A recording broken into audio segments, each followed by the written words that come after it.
Ghost is basically just Nickelback for people whose whole identity is based around how many Black Craft t-shirts they own.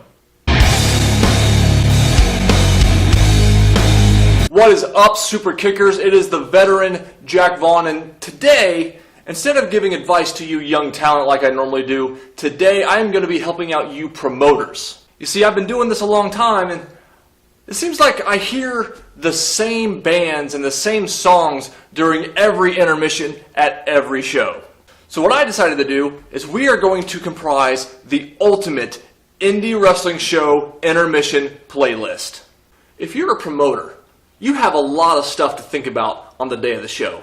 You got to worry about the boys showing up on time. You got to worry about concessions. You got to worry about ticket sales. You got to worry about how you're going to pay the boys because you brought in too much indie talent.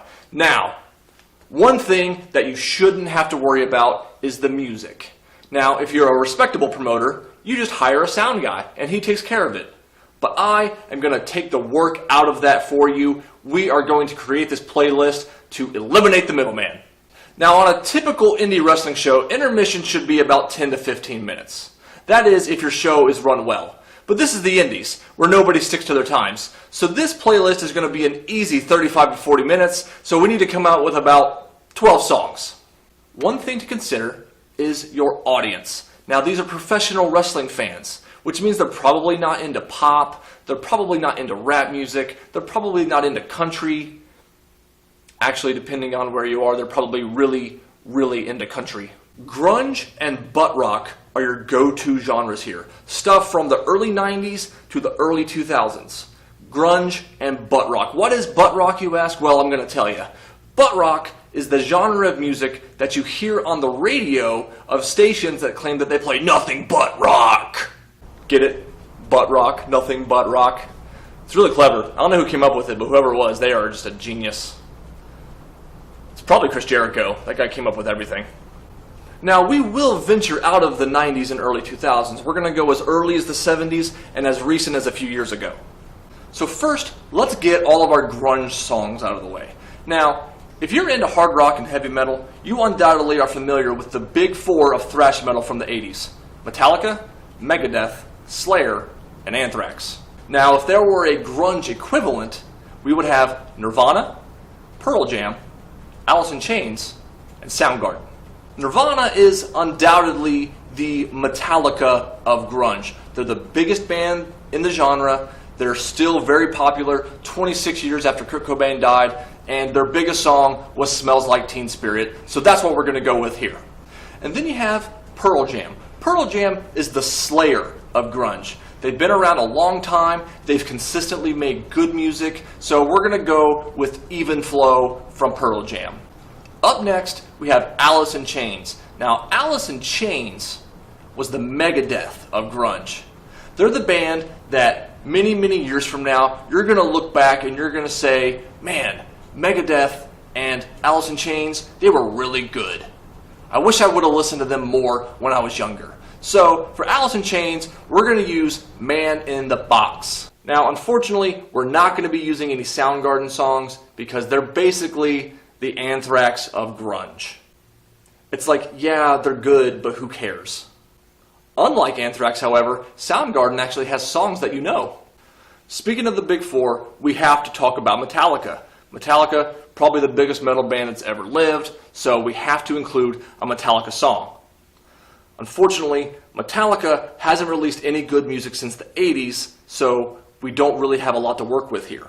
Unfortunately, this means we have to pull from their most overrated album, the Black Album, and we're going to use their most overrated song, Enter Sandman.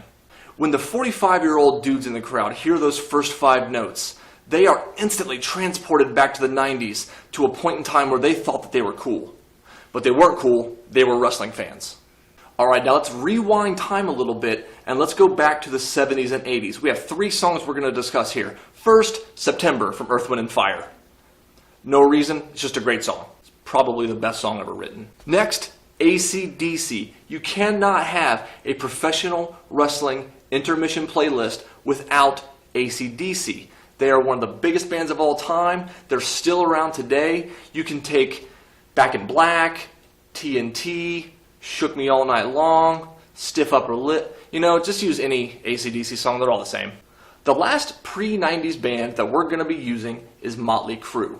This was a difficult one to choose, but I went with Shout at the Devil. I went with Shout at the Devil because it's the only Motley Crue song that I could think of off the top of my head that's not about doing enough cocaine to kill Rhino, or to kill a rhino. Motley Crue did a lot of cocaine in the 80s. I mean, Motley Crue probably did about as much cocaine in the 80s as the wrestlers did. And pro wrestling was better in the 80s when everyone was on cocaine. We should bring back cocaine. Now here's a little tidbit for you.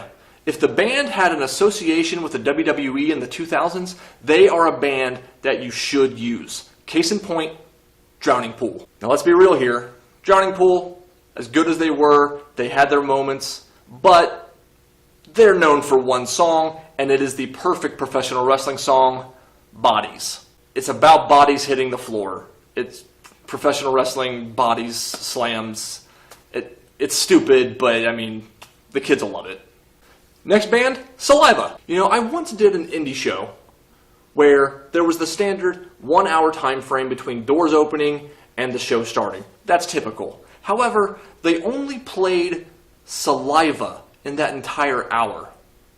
And when I say they played Saliva, I don't mean that they put on a Saliva CD. I mean they played the song Ladies and Gentlemen from Saliva for an entire hour. So, just for my personal beliefs, do not use Ladies and Gentlemen from Saliva. Use another song from their extensive catalog, like Click Click Boom, or Always. Is that that's a Saliva song, Always. Or you could use Click Click Boom. Or, you know what? Here's what you do. You use the song that Josie Scott from Saliva did with Chad Kroeger from Nickelback for the Spider-Man soundtrack. Boom! Chad Kroeger, Josie Scott, hero. Speaking of Nickelback, boom! Nickelback, boom! Rockstar! If it is good enough for your 2020 highlight video, then it is good enough for the Indie Wrestling Intermission playlist. Speaking of Nickelback, the next logical progression is the band Ghost. Now you're probably asking, Jack, how did you go from Nickelback to Ghost? They're completely different types of bands. Well, the answer is quite simple, my friends. Ghost is basically just Nickelback for people whose whole identity is based around how many Black Craft t-shirts they own. So, what I'm getting at is, Ghost is just satanic Nickelback. Actually, I don't know the name of any Ghost songs, so I'm just going to check here real quick. It looks like Dance Macabre is the first song that comes up, so I guess just use that.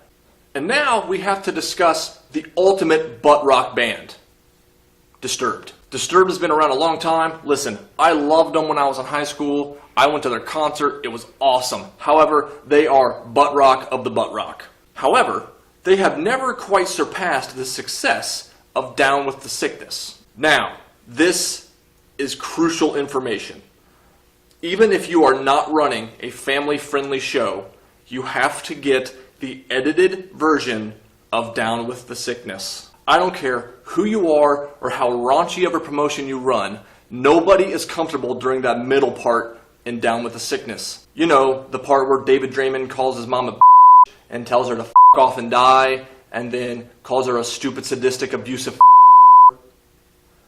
Get the edited version. Lastly, we have the greatest band of all time. In fact, they're so good, we're going to use 2 songs from them. We, of course, are talking about none other than Creed.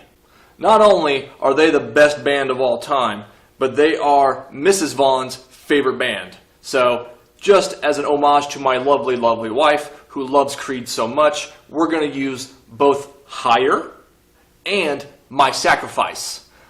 If you're my age and you are a wrestling fan, you undoubtedly equate My Sacrifice with the WWE Desire videos of the 2000s. They're awesome. They're still awesome today. My Sacrifice, probably the greatest song ever written, so use My Sacrifice.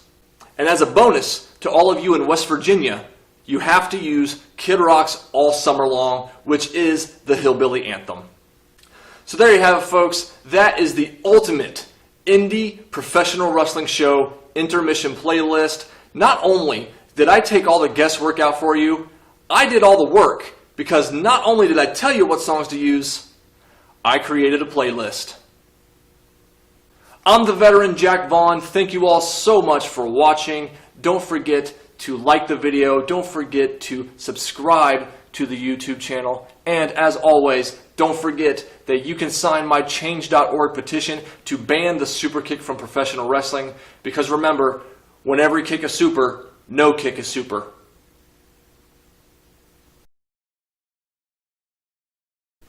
Listen, all I'm saying is that wrestling would be better if we all started doing cocaine again.